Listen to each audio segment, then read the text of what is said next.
I will share with you 3 types of microphones that I think are best for online meetings such as Zoom and also for recordings if you're looking to produce video contents for YouTube or Instagram or your other social accounts.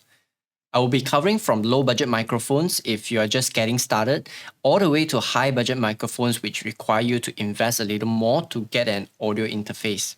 There is also a tip I would like to share on how you can make your low budget microphone sound premium, just using a little trick. So make sure you stay for a bit longer for that.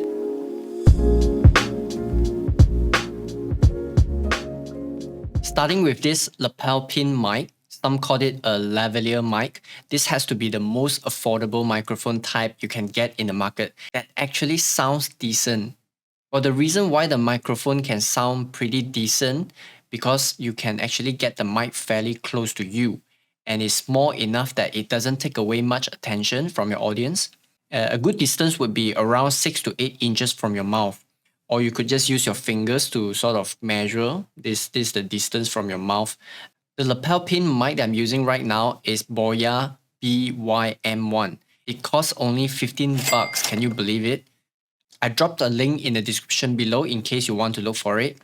The way this mic works is really simple. You just plug this 3.5mm jack into your computer and then you choose your input source in your computer to the external microphone. Alright, now I've switched the microphone source to be this lapel pin mic. Let me know what you think about its sound quality in the comment section. And there's another good thing about this lapel pin mic is that you can hide it easily because of its form factor. So usually filmmakers like to hide this microphone under the shirt. Let me show you how it looks. Alright, so this is how the microphone sounds like when it's under my shirt.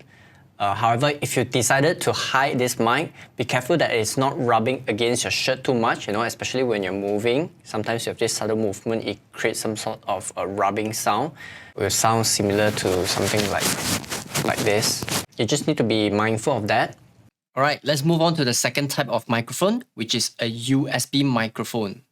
Let me tell you what's the biggest advantage of a USB mic. You know how most computers these days only ship with one single port for audio? Well, what if you want to use a wired headphone and use a mic at the same time? Most wired headphone is using 3.5mm jack, which means you can't use both equipments at the same time. Unless you have a wireless earbuds that uses Bluetooth connections, then problem solved. But if you have long meetings and back-to-back meetings like I do, your wireless earbuds are not going to last. And that is why a USB microphone, such as this, makes so much sense in this case. Well, generally, USB microphones are much better powered, hence the sound quality is usually many times better than a lapel pin mic. Now, the USB mic that I'm currently using is Fifine T669. From the official website, the listed price is about $60.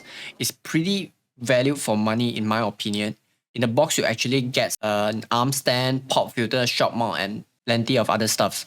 And now I've switched the mic source to this USB mic. Let me know what you think about its sound quality. Is it a big difference between this and the lapel pin mic earlier, or is the sound quality pretty similar? Well, also depends on how you mount this mic. You may not be able to get the mic close enough to your mouth. So like in this case, I just place it on a tripod on top of my desk. In fact, if I want to place it further away, I can. This is the good thing about this particular mic, the particular USB mic that I'm using, is that there is a volume adjustment knobs on this device itself. I could increase the volume adjustment knob here so that even if I place it further away from me, it still be able to capture my voice.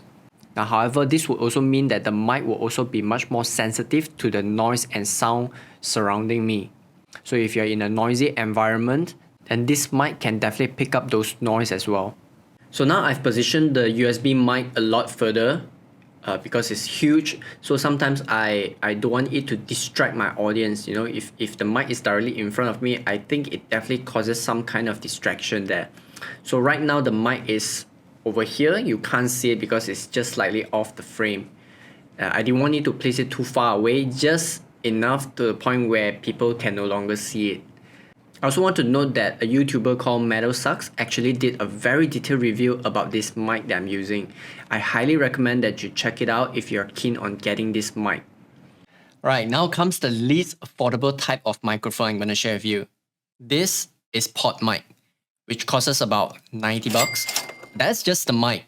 You still need an arm to hold this mic, or in my case, I'm using a stand to support the mic. This stand itself costs me around 20 bucks. And don't forget, I still need this cable. The cable doesn't come with the mic. The cable is about another 20 bucks. It's an XLR cable. And finally, this cable doesn't connect to your computer. You need something called an audio interface that acts as a bridge between this microphone and the computer. And in my case, I'm using Rodecaster Pro, which is close to about 600 bucks. The total setup costs up to 730 bucks. Okay, now you're hearing from this PodMic. Okay, this PodMic is definitely not just for Zoom meetings, all right? Unless you find that the late night DJ voice means a lot to you, then you can't run away from 700 bucks of investments in just audio equipment. But if you're ready to make this investment, let me tell you why I think this PodMic is a good start. First of all, this is a dynamic microphone and it is built for podcast purposes. The good thing about a dynamic microphone is that it is only sensitive to the voice coming from this area here. If I speak from any other direction, you will start to hear the fall off. Okay? Can you hear when I'm speaking from this side?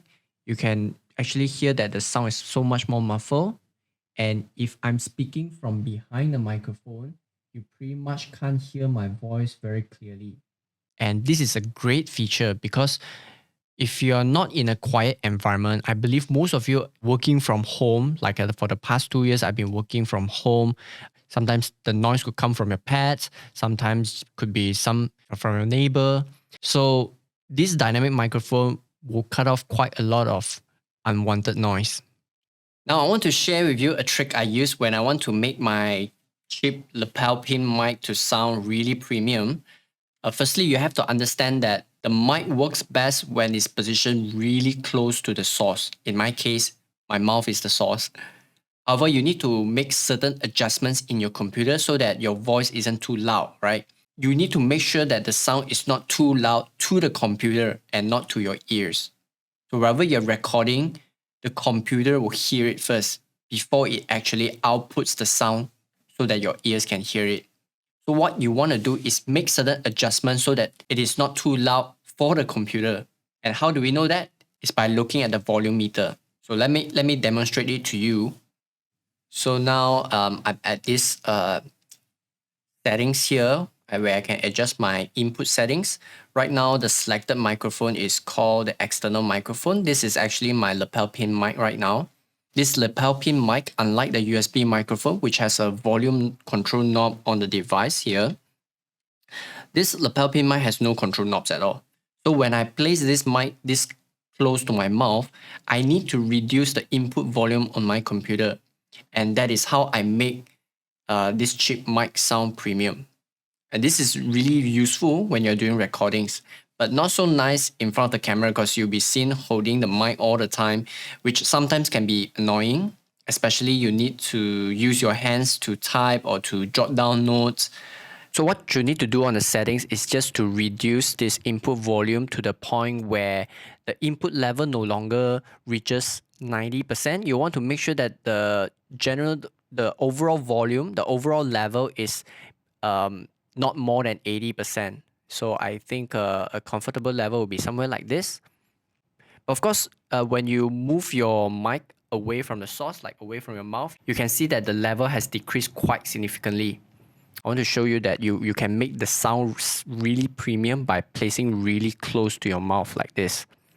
Now I'm going to do a side-by-side sound comparison with the mic position like how I normally would use them.